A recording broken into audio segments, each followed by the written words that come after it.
I heard about you long before we met.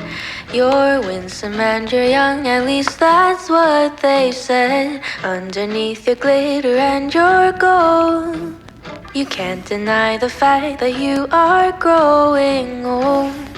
You have 1,000 eyes that never fall asleep. Hey guys, welcome back to my channel. For this week's video, I am going to be loosening up and having some fun with my sketchbook. I'm not the best at drawing environments, so I wanted to practice a little. I get very tense when I draw because I get so caught up in all the little details, so I wanted to go in without a sketch and just try to keep it loose. At the end of the day, my only goal is to convey a feeling instead of trying to make everything perfect. For this part, I'm laying down basic shapes. I just wanted to get like a layer down, get a feel for the drawing before I go in with like different colors. I don't know. I honestly don't know what I'm doing. I'm just playing around. So because I find it so difficult to talk about what I'm doing the entirety of the video, I thought it'd be fun to go over some fun facts about me. You know, when you're starting that college course and they ask you, so, what's a fun fact about you? And then you forget everything you've ever known about yourself your entire life. Those are the things that I'm gonna go through. Also, the orange paint wasn't opaque and it was driving me crazy. Okay. So anytime we had to do an icebreaker in a college class, my go-to was that I'm related to Genghis Khan. Why? Because my mom's last name is Kang. Genghis Khan, she's Korean. She is directly like in line from Mongolia. Genghis Khan impregnated a ton of people. So that was my thing. I don't even have evidence, but they don't know that. Okay, weird fact about me number 1. I love the feeling of flossing. I think it feels so good. I can't go to sleep at night without flossing first. I don't know what it is. I googled it and apparently you can get addicted to the feeling of hurting your gums because there's so many nerves in them, and I think that's what's happening to me, but I don't think it's a problem. I think it's a good addiction that's not hurting anyone. Yet. And I'm gonna segue into another fact. I love the feeling of, okay, wait a second. So it's not a real feeling. I guess it is a real feeling. You know when you're a kid and your tooth is loose and it is ready to come out, or maybe it's not even necessarily ready to come out, but you pull it out anyway. Also right here, I got really frustrated and just dabbed it away to restart. Okay, no big deal, moving on. Obviously as an adult, I can't experience that feeling anymore, but I have this constant reoccurring thing in my dreams, and it's like an anxiety dream. I've read about it, but it's where you pull your teeth out or your teeth fall out, but typically in my dreams I'm pulling my own teeth out, and oh my god, it feels so good. I don't know how to explain it without sounding absolutely crazy. I'm sure there's like some psychological thing behind it, but it literally feels so good. One time I had a dream and I was just like plucking all of my teeth out one by one. It felt amazing. It's so weird. Alright, enough about that. I'm not gonna pull my teeth out, I promise. Another fact about me is that I don't want to get married. I don't find any value in marriage. I actually think it's a big waste of money. You spend a lot of money to get married. You spend a lot of money to get divorced. It makes no sense to me. I honestly don't see any value in it. I just think it's a capitalist thing for men to own women, and I just don't like it. But you know what? If you do, that's your prerogative. Diving back into what's happening on screen, I am actually lining things with 2 different colors. I noticed that when I like other people's artwork, that they have irregular lines, they're different colors, they don't just use black, so I'm trying to emulate that here. And for my next fact, I like pineapple on my pizza. It's delicious, and if you don't like it or you refuse to try it, I think you're a coward! That's just how I feel though. Next fact about me is that I live in the United States of America. You know what that means? I haven't had health insurance for 2 years. So anytime I have any type of symptom, I typically just Google it, diagnose myself, and then find ways to cure myself.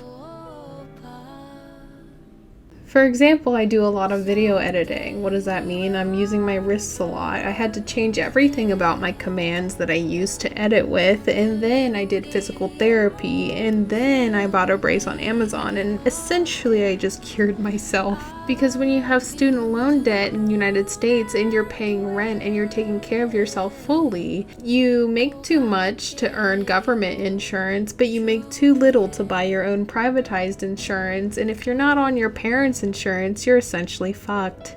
This country is a hellhole. But I should be thankful, right? I was born in a first world country, therefore I should be thankful and not have to criticize anything that I dislike about my government, even though there are clear improvements that could be made. I should just be thankful. And they tell me if I don't like it here, then I should just leave. So I'm studying Korean. See you soon, South Korea. The next fact is that I don't like boba. Please don't hate me. I've tried many kinds. I'm not into it. It's too sweet. I guess I'm not trying the right ones, but I like my coffee. This is my next fact, by the way. I have discovered that I'm really good under pressure. So good that it's made me question my decisions in my career. So let's just say our stove has caught on fire twice and I was level-headed every time. I swear to God, it felt like time was moving in slow motion. My thoughts were coherent. I was problem solving super quickly. And essentially, I think I should be a firefighter. The first time it happened, it was an oil fire. My boyfriend put fries into a pan of oil without checking the oil first, and it overflowed and caught on fire. The flames were huge. They were probably like 3 feet tall and were getting like uncontrollable. I swear time slowed down. I was thinking every solution that there was. I was like yelling at my boyfriend to get flour from the cabinet because we didn't know where the fire extinguisher was because our landlord hadn't shown us yet. Since then, I learned that you probably shouldn't use flour to put out an oil fire, but given the circumstances and given the fact that water wouldn't work, I think we did pretty well for ourselves. But the reason I think that this is my calling is because my boyfriend, Nick, completely shut down, and meanwhile I was coherent and barking orders as if it was another day on the job. The reason why I was barking orders at him is because the flour was in the top cabinet, which was above the flames, and I couldn't reach it. If I had to reach it, I would have been engulfed in flames. And not only is he taller than me, but he was closer to it than I was, and it was a matter of time. I swear to God, it happened within 20 seconds, and it felt like 5 minutes to me. The second fire was super random. It happened from buildup of the dip pans, and it happened. I calmly yelled for my boyfriend to grab the fire extinguisher while I just blew on the flame to make sure it didn't get any bigger. And same thing happened. It felt like time was going in slow motion. Nick said that he originally didn't think anything was wrong because I called him in a calm but stern manner. Yeah, so I hypothesized that I'd be a good firefighter, or I should do something in a very high stress environment because things just slow down. I remember the same thing happening when I was a waitress. We'd be like slam packed with people. I'd have like 1 million tables and I'd just black out and just get the job done, I guess. That's why I low-key have an existential crisis all the time, because I feel like I should have used that power for something good, like being a doctor, a firefighter, maybe even a science teacher that's crazy and can put out the fires of their experiment very easily. But I have an office job instead, so maybe I'm an adrenaline junkie? Oh man, fact number 87. I think I'm an adrenaline junkie. Anyways, here's some peel porn. It's so glorious. It's my favorite part of doing any of these paintings.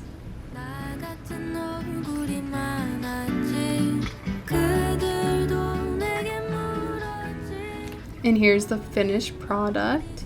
I really love how it turned out, considering that I didn't sketch or didn't think about anything too hard. I was just kind of playing, and it turned out great. I really enjoy it. I love the colors. I was very happy with myself. Now on this side of the page, I'm drawing Shikamaru. Okay, it's no surprise. Everyone knows by now that I'm obsessed with Naruto. It's a fantastic show. And in every video, I have like a weeb moment. This side of the page is my weeb moment. I'm sorry. It's just how it's gonna be from now on. It's who I am at my core. Quarantine Patricia is weeb Patricia. Okay, I'm gonna go back to fun facts. All right, fun fact about me. My favorite color is purple, and it's been purple for as long as I remember even learning colors. Ever since I was a little kid, I would either like purple and pink, and then purple and green, and then purple and neon pink, and then purple and black. There'd be different combinations, but at the end of the day, my favorite color was always purple. And that seems like a super insignificant fact about me until you realize all the connections I have with the color purple and how strange it is. I was born on February 27th, and the birthstone and birth flower of February are violets and amethyst. And you might be thinking, oh, what a weird connection. It gets weirder. My name is Patricia, which derives from the word patrician, which means nobility. And what color represents nobility, royalty? Bitch, it's purple! Also, the color for being a Pisces is purple. So I've loved purple my entire life, and then essentially, like, as a teen and growing up as an adult, I learned all of the weird connections I have to purple. What? I also have a weird connection to the number 7, but all of it is so strange. All of it's so strange. I think I'm just like connecting things that are just coincidences and making them more than they are, but I don't know, it gives me comfort, makes me feel like I'm supposed to be, and even if it's not real, that is a positive thing in my life. So I don't think it's bad to put meaning behind it. Anyways, I can tell that I'm getting better at drawing anime. The only problem is I can't do it without having a reference. I can kind of sort of draw portraits without a reference now, so I'm excited for when I can draw these types of characters without one. I didn't want to go too crazy with what I had on this side because I liked the left page so much that I wanted to make sure whatever I put on the right side wouldn't affect the left. So that's essentially all the facts I had written down about myself. I literally have no other personality trait. I know nothing else about myself. That's who I am as a person, and you should take it at face value and judge me. Thank you. I really enjoyed adding stickers to this drawing. I thought it was fun. It adds like little collage-y feel to it. I want to be one of those cute journaling Instagrammers, you know, the ones that like draw and collage and do all these cute things. That's what I want. That's who I want to be. Anyways, that's it for today's video. I hope you enjoyed and I hope you drew with me. If you want to see more, follow me on Instagram at Yinkish, and I will see you next time. Bye!